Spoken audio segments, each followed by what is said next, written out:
In this video, we're going to introduce a system that's designed to improve email experience for all of our users and enhance security.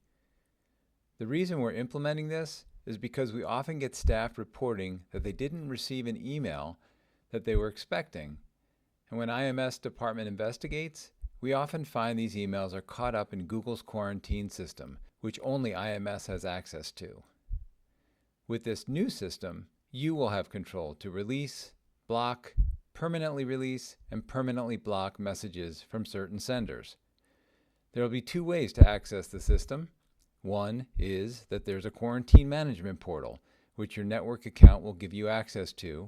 And two, you'll receive a weekly digest email that will come to your Gmail inbox, where you'll be able to review all of your quarantine messages to determine if you want to let them pass through to your Gmail inbox or not.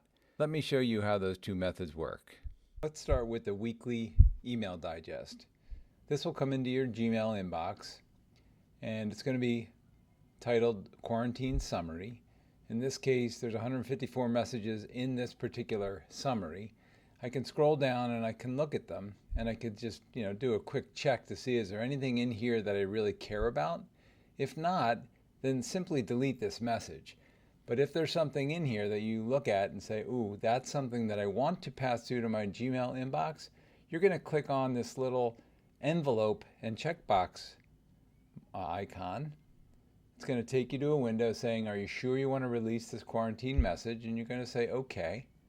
And then you close that tab and you're right back to your list.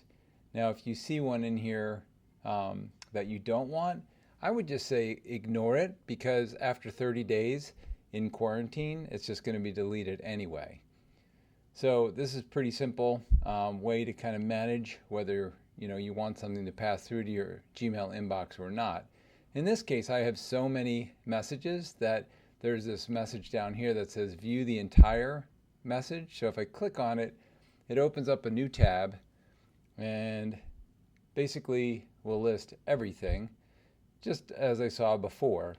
But at the very bottom of this, you'll see the ability that you can delete all these messages if you want by clicking on this icon of this trash can. So that's the first method. The second method is going to be to go to the portal itself, and I have that open in this tab. So we're going to put a bookmark in the Shen bookmarks right here that most of you will see in Chrome, but it goes to postmaster.shenschools.org, and if I hit return, this will ask me to log in, single sign in, so just like I would normally log in.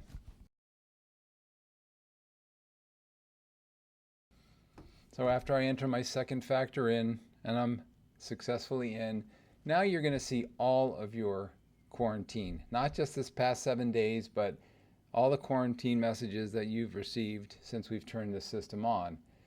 Now, like I said a few seconds earlier, any messages that are in here for more than 30 days will get automatically deleted.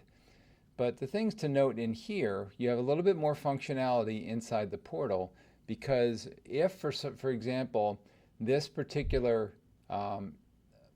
email sender is a valid sender and I never want them to get caught in quarantine again, I could put a little check mark there, go up to these three dots, and then I can go to the safe list and basically add them to the safe list. So they are not going to be ever put into quarantine again.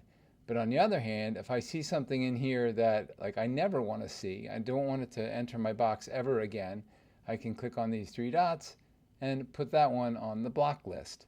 So this is one way that you can stop email from coming in or keep it flowing if it's important.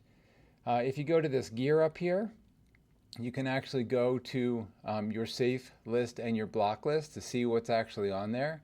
So if I look at my block list, I have 4 different senders that I never want to receive email from again.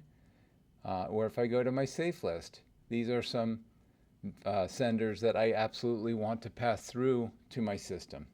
So with this, you're going to have a lot of functionality, a lot of ability to control email, I think in a way that you've never had the opportunity to before.